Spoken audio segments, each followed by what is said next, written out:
지금 이재명 대표는 방탄벼슬을 갖고 있잖아요. 방탄벼슬이요? 그렇습니다. 대표직? 인천 가서 국회의원 달고 또 와가지고 벼슬 중에 지금 벼슬도 있습니까? 이재명 대표가 방탄벼슬을 아주 스스로 만들었다니까. 살다 처음 들어. 제1야당의 당대표에 방탄벼슬을 쓰고 나 못 나가겠다라고 지금 딱 눌러 앉아가지고 버티고 있는 거다. 버티고 있습니다. 제가 근데 자신 있으면 예. 나가시라는 거예요.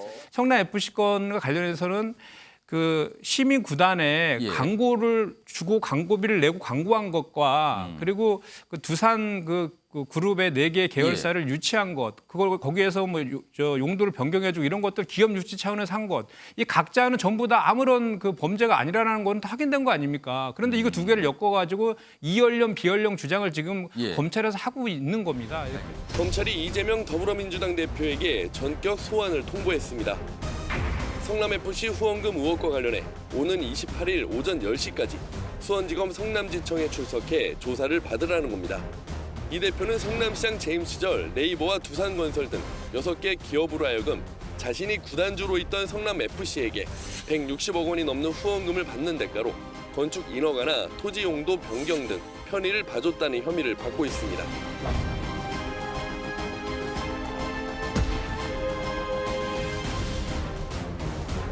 경찰이 저를 소환하겠다고 어제 갑자기 연락이 왔습니다.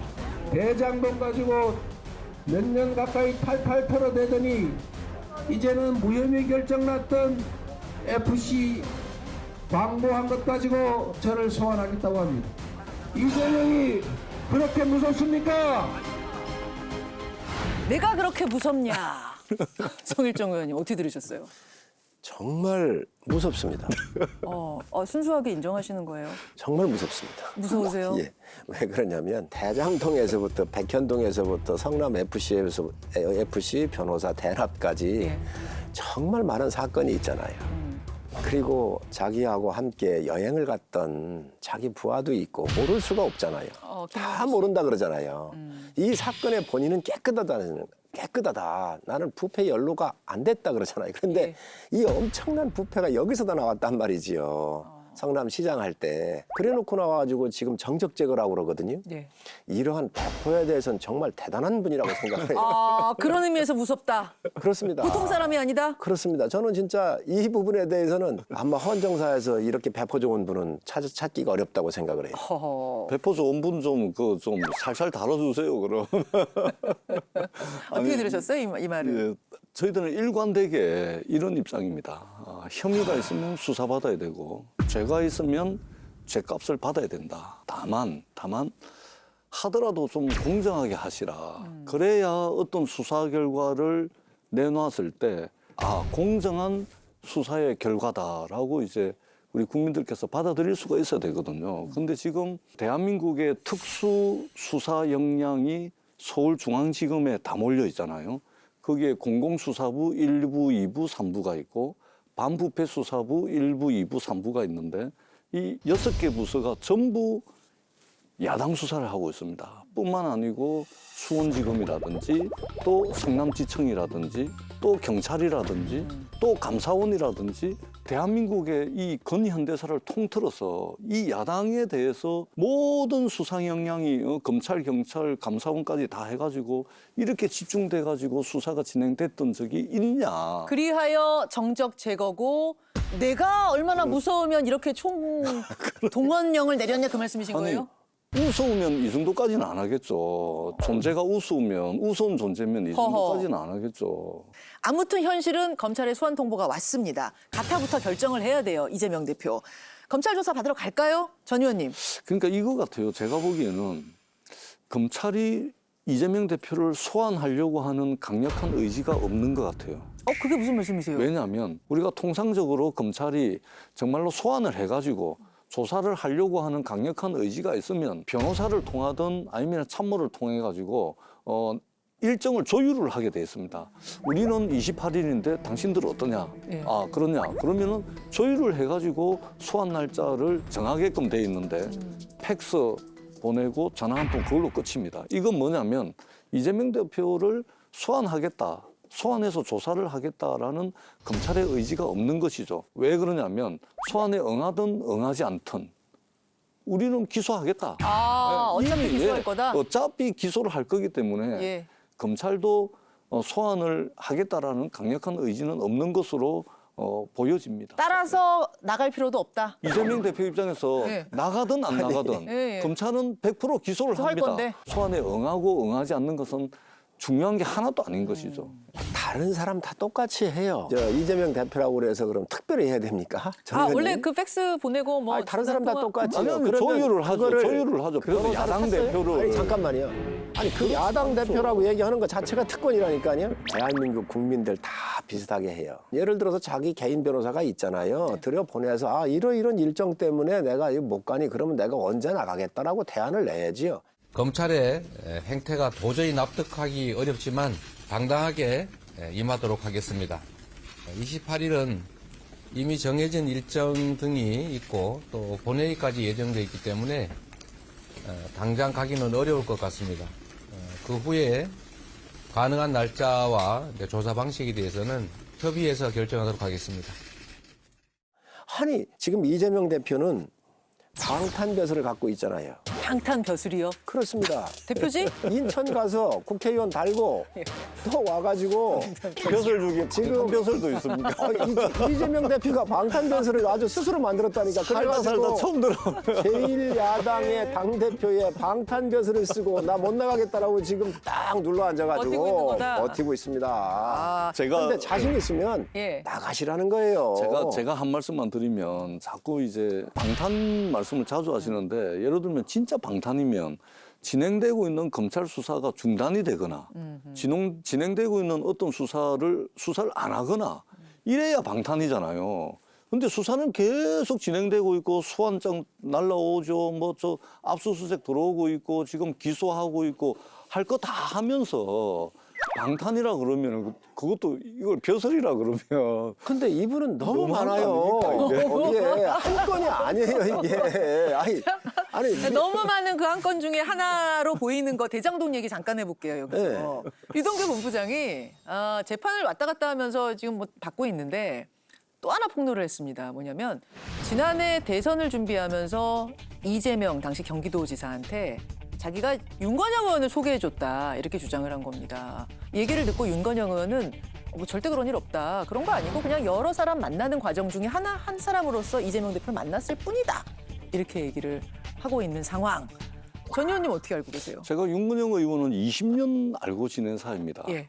이 범죄 혐의자 유동규 이야기보다는 그 윤건영 의원 이야기에 조금 더 신뢰가 가는 거죠. 그리고 윤건영 의원이 만나긴 했어도 유동규 소개로 만난 것은 말도 안 되는 이야기다라는 입장을 표명을 했지 않습니까? 예. 그렇기 때문에 지금 현재로서는 그것이 거짓이다라는 증거라든지 물증이라든지 이런 게 없기 때문에 당사자의 해명을 믿는 것이 일차적으로 맞겠죠. 그 유동규 소개로 만난 적은 없다 이렇게 얘기했나요? 그렇죠. 예, 예. 유동규 모른다. 그거. 유동규를 통해서 이재명 그때 당시 지사를 만난 것은 말도 안 되는 이야기다. 그러니까 이 지사를 친 이재명계 의원들이 소개해줬어요. 하도 여기저기서 연락이 와가지고 아하. 한두 군데도 아니고 여러 군데서 연락이 와서 한번 만나자 해서 그렇게 해서 이제 만난 것으로 그렇게 저는 이제 확인을 하고 있거든요. 자, 근데 그 얘기를 이제 재판으로 가는 중에 기자들이 유동규 씨한테 물었어요. 이렇게 윤건영 의원이 얘기하더라. 그랬더니 유동규 씨가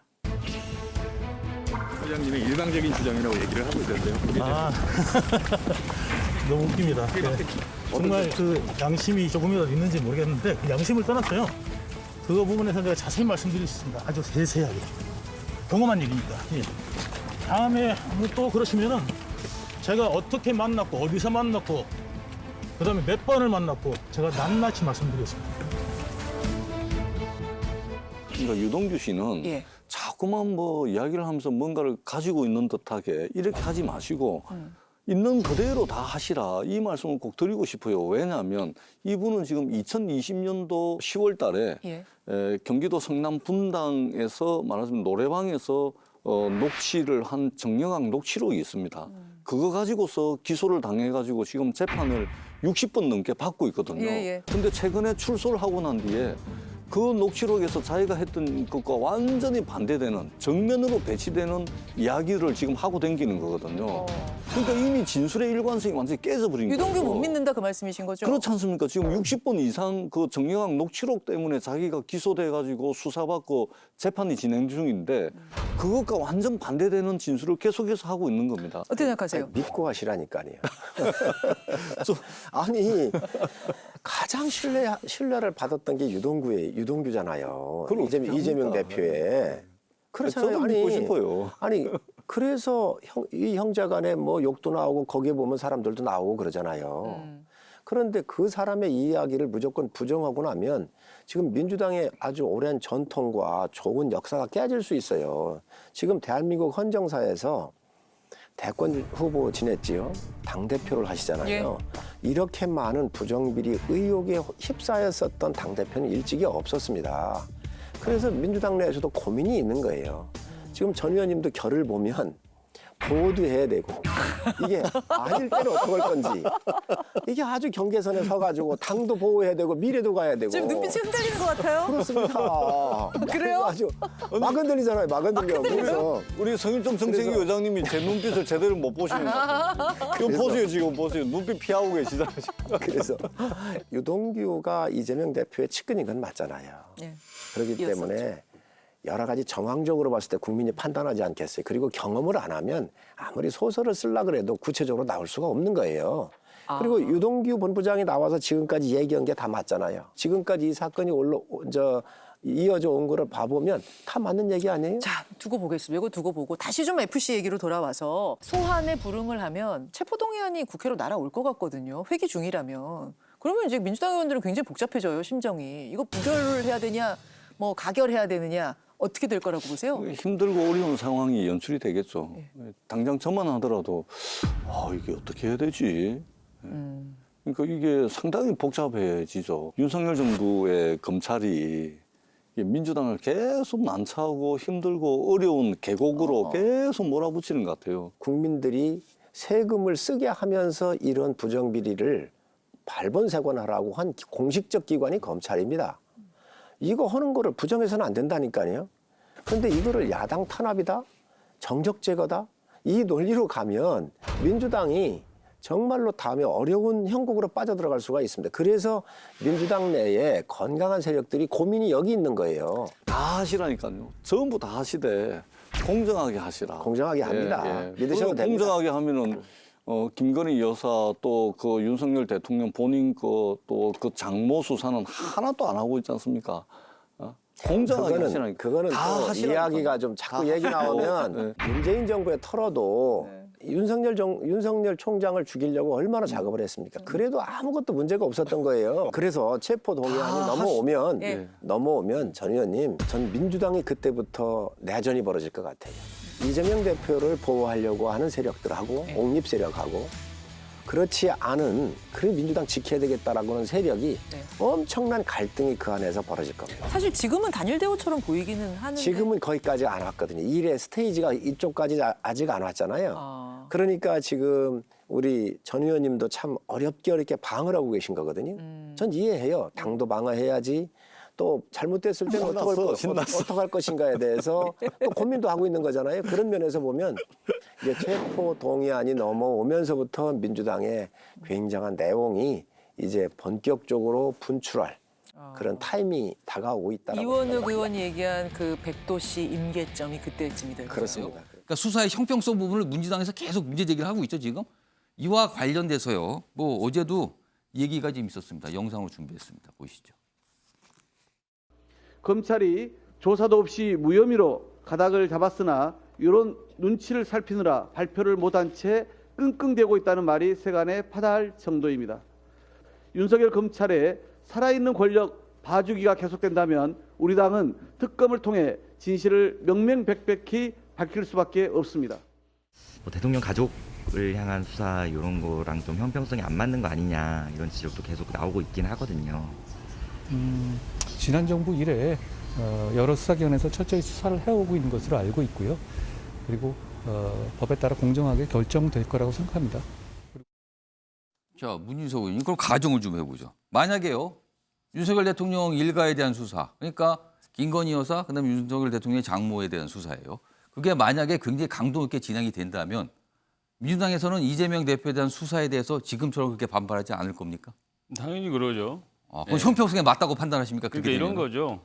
이재명 당대표에 대한 수사는 사실은 이제 성남 시민구단도 이게 3년 동안 경찰의 수사를 통해서 사실 무혐의로 송치된 사건이거든요. 죽은 사건을 다시 살려서 증언이 바뀌었다는 이유로 지금 검찰 쪽에서 재수사 지시를 한 그런 거죠. 이제 그런 사건이고요. 또 이 사건 자체를 좀 들여다보면 이거는 시민의 이익을 위해서 그 소위 말하면 이제 두산건설에 시민의 이익을 위해서 용적률을 바꿔주고 인허가 부지 용지를 바꿔주고 이런 거거든요.